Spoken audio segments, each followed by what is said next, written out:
कई बार हमारी जिंदगी में ऐसे भी दुख आ जाते हैं जो हमें तोड़ कर रख देते हैं, जो हमें कमजोर बना देते हैं। ना ही हमें कोई रास्ता दिखाई देता है और ना ही हमें किसी का साथ मिल पाता है। हमें अपनी जिंदगी से ही नफरत हो जाती है, अपने आप से ही परेशान हो जाते हैं कि मेरे ही साथ ऐसा क्यों होता है, आखिर मुझे ही इतनी परेशानियां और तकलीफें क्यों मिलती हैं।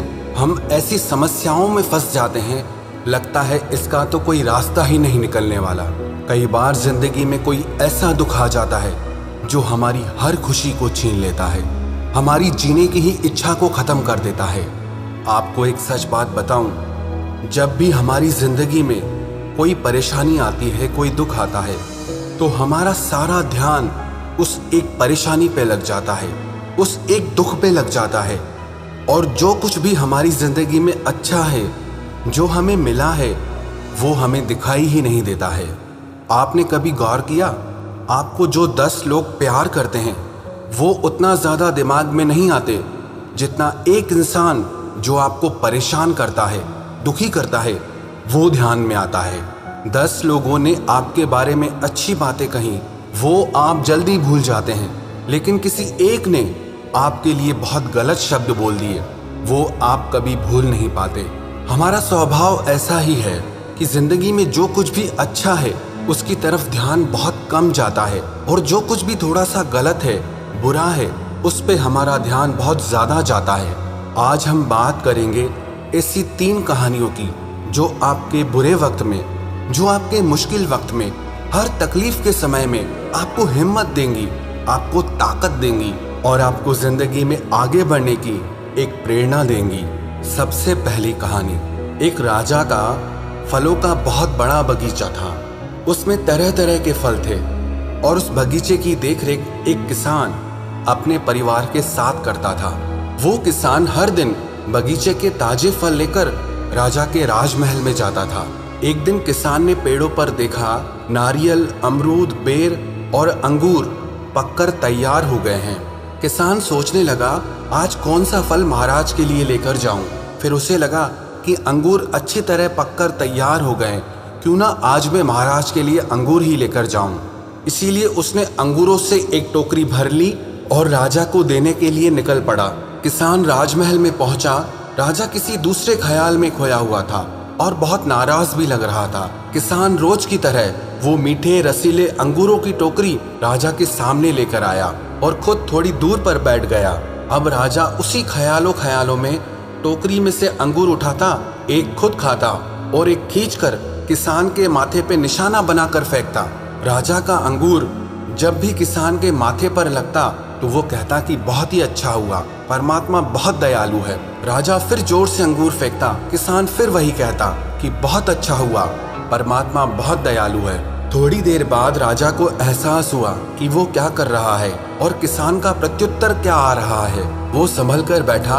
उसने किसान से पूछा, मैं तुझे बार बार अंगूर मार रहा हूँ और ये अंगूर तुझे लग भी रहे हैं, फिर भी तू बार बार ये कह रहा है कि बहुत अच्छा हुआ, परमात्मा बहुत दयालु है। किसान ने हाथ जोड़कर बोला, महाराज, आज बाग में नारियल, बेर और अमरूद भी तैयार थे, पर पता नहीं क्यों मुझे ये लगा कि मैं आपके लिए अंगूर लेकर चलूं। लाने को तो मैं नारियल, अमरूद और बेर भी ला सकता था, पर मैं अंगूर लेकर आया।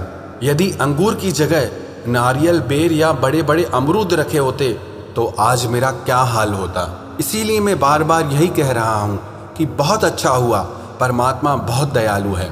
ये कहानी हमारी ज़िंदगी से ही जुड़ी है। कई बार हमारी ज़िंदगी में छोटी छोटी मुसीबतें आकर हमें बहुत बड़ी मुसीबतों से बचा लेती हैं, लेकिन हम उस बात को समझ नहीं पाते हैं। हम सोचते हैं कि मेरे साथ ही ऐसा क्यों हुआ, मेरा क्या कसूर है। लेकिन अगर हम अपने हर दुख को, हर तकलीफ को गहराई से देखेंगे तो हमें ये लगेगा कि हम कई बार कितनी बड़ी मुसीबतों से बच जाते हैं। कई बार जो चीज़ हमें दुख लगती है, तकलीफ लगती है, भविष्य में जाकर पता चलता है कि अगर वो चीज़ हमारे साथ ना होती तो आज हमारी ज़िंदगी इतनी अच्छी नहीं होती। दुख भले ही हमें अच्छे ना लगते हों, लेकिन कई बार ये दुख हमारे लिए बहुत अच्छा कर जाते हैं। ये ज़रूरी नहीं कि हर अच्छी चीज़ हमारे लिए सही हो, और ये भी ज़रूरी नहीं कि जो चीज़ हमें दुख दे रही है तकलीफ दे रही है वो हमारे लिए गलत हो। तो जब भी आपकी जिंदगी में कोई परेशानी या तकलीफ आए तो आप एक बार ये जरूर सोचना कि ये दुख और परेशानी आपको किसी बड़ी मुसीबत से बचाने के लिए आए हैं। और दूसरी कहानी, एक बार एक आदमी रास्ते से कहीं जा रहा था। रास्ते में उसने एक बहुत बड़ा हाथी देखा जो बहुत ही विशालकाय था, लेकिन इतना ताकतवर होने के बाद भी वो एक कमजोर सी रस्सी से बंधा हुआ था। वो आदमी ये देखकर अचानक से वहां रुक गया। उसे देखकर वो बहुत ही आश्चर्य करने लगा कि कैसे इतना बड़ा हाथी एक कमजोर रस्सी से बंधा हुआ है, जबकि हाथी में इतनी शक्ति होती है कि वो बड़े से बड़े पेड़ों और चट्टानों को भी हिला सकता है। वो चाहे तो जंजीरों को भी तोड़ सकता है और आजाद हो सकता है, लेकिन वो इन रस्सियों से बंधा हुआ है, जबकि वहां कोई जंजीर, कोई पिंजरा था ही नहीं। ऐसा क्या कारण है जिसकी वजह से इतना ताकतवर हाथी एक कमजोर सी रस्सी से बंधा है? फिर वो व्यक्ति उस हाथी के महावत के पास आया और उससे पूछने लगा कि इतना ताकतवर हाथी जो इस छोटी सी रस्सी को एक सेकंड में तोड़ सकता है, ऐसा क्या कारण है जो ये हाथी इस रस्सी से बंधा हुआ है? उस आदमी की बात सुनकर वो महावत कहने लगा, जब ये हाथी बहुत छोटा था तब मैं इसे इसी रस्सी के सहारे बांध देता था, और उस समय ये रस्सी इतनी मजबूत थी कि इसको तोड़ पाना इसके लिए बहुत ही मुश्किल था। उस समय इसने उस रस्सी को तोड़ने की बहुत कोशिश की, इसे बहुत चोट भी लगती थी, पैरों से खून भी निकलता था, लेकिन ये रस्सी को कभी तोड़ नहीं पाता था। और काफी बार प्रयास करने के बाद भी जब ये असफल हो गया तो इसने हार मान ली और रस्सी को तोड़ना इसे असंभव लगता है। धीरे धीरे जब ये बड़ा हुआ, इसे अभी भी यही लगता है कि ये रस्सी इससे नहीं टूट सकती, और उसकी वजह से ये इसे तोड़ने की कोशिश भी नहीं करता है। हालांकि ये चाहे तो किसी भी समय रस्सी को तोड़कर अपने आप को बंधनों से मुक्त कर सकता है, लेकिन अपने बचपन की हार को ये जीवन की हार मानकर बैठ गया है और अब कोई कोशिश ही नहीं करता है, और उसकी वजह से ये एक कमजोर सी रस्सी से भी हार गया है। ये कहानी भी हमारी ही जिंदगी की है।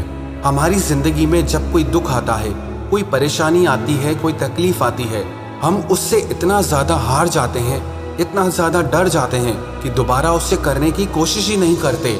वास्तविकता में हमारे दुख भी इतने शक्तिशाली नहीं है, इतने बड़े नहीं हैं, लेकिन जो हमने दुखों से हार मान ली है, खुद को उन दुखों के आगे कमजोर बना दिया है, उसकी वजह से वो दुख हम पर हावी हो जाते हैं, हमें बहुत बड़े लगने लगते हैं। तो जिंदगी में जब भी दुख आए ना, तो उसके आगे घुटने कभी मत टेकना, उससे हार कभी मत मानना, क्योंकि जो दुखों से हार जाता है ना, वो जिंदगी से ही हार जाता है, और जो दुखों से लड़ता है वही दुखों से जीतता है, और जो दुखों से जीत जाता है ना, वो जिंदगी में सब कुछ जीत जाता है। और तीसरी कहानी, एक बार एक प्रसिद्ध वक्ता किसी शहर में आया हुआ था और सैकड़ों लोग उस वक्ता को सुनने आए थे। उस वक्ता ने अपने सारे दर्शकों के सामने एक $100 का नोट निकाला। उसने उस डॉलर के नोट को हाथ में दिखाते हुए सभी दर्शकों से पूछा, कौन कौन इस नोट को पाना चाहता है? लगभग सभी ने हाँ में जवाब दिया। मैं आप में से एक को ही ये नोट दूंगा। ऐसा कहकर उसने उस नोट को मोड़ दिया, और अब उसने दोबारा पूछा, क्या अब भी कोई इस नोट को पाना चाहता है? तो लगभग सभी ने हाथ खड़े कर दिए। उसने फिर उस नोट को लेकर अपने जूतों से अच्छे से रगड़ दिया और उस नोट को मरोड़ भी दिया। उसने फिर उस नोट को हाथ में उठाया और दोबारा भीड़ से पूछने लगा, क्या अब भी तुम इस नोट को पाना चाहते हो? क्योंकि ये नोट अब गंदा हो चुका है, मरोड़ा जा चुका है, लेकिन अभी भी लगभग सभी ने अपने हाथ ऊपर कर दिए। ये देखकर उस वक्ता ने भीड़ से कहा कि मैंने इस नोट के साथ पता नहीं क्या क्या किया है, लेकिन आप इसे फिर भी पाना चाहते हैं, क्योंकि इसको लाख बार क्यों न मरोड़ लो, इसकी कीमत में कोई फर्क नहीं आता है, इसकी कीमत अभी भी $100 ही है। ये कहानी भी हमारी ही जिंदगी से जुड़ी है। हमारी जिंदगी में भी ना ऐसे बहुत सारे मरोड़ आते हैं, बहुत सारी तकलीफें, बहुत सारी उलझनें आती हैं, जो हमारी जिंदगी में ऐसी धूल, मिट्टी और गंदगी पैदा कर देती हैं, और उसकी वजह से हम अपनी कीमत ही गिरा देते हैं। हमें लगता है हमारे अंदर तो कुछ है ही नहीं, कोई ताकत ही नहीं है, कोई हिम्मत ही नहीं है, हम हिम्मत ही हार जाते हैं। लेकिन इससे कोई फर्क नहीं पड़ता कि आपकी जिंदगी में कितनी परेशानियां हैं, कितने दुख हैं। आपकी कीमत वही रहती है। चाहे लाख परेशानियां क्यों ना आ जाए, पर वो परेशानियां आपकी कीमत को कभी कम नहीं कर सकती। जिस दिन आप अपनी कीमत करना जान जाओगे, अपनी कीमत को पहचान जाओगे, उस दिन जिंदगी की कोई भी परेशानी, कोई भी तकलीफ आपके आगे टिक ही नहीं पाएगी।